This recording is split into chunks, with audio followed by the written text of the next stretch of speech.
So since naka-number 2 ang ginamit nila, ililipat natin sa number 1. Number 1 ang baba, number 2 ang taas.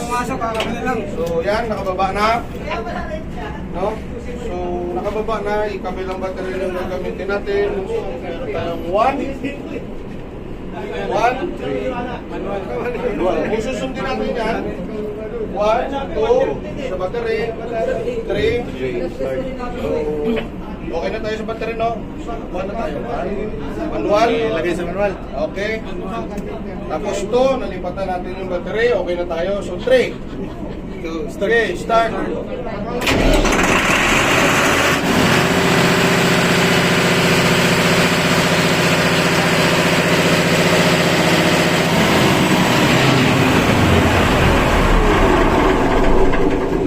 Hintayin natin ito lumagatik yung gobernador, tapos saka natin ibabalik sa auto.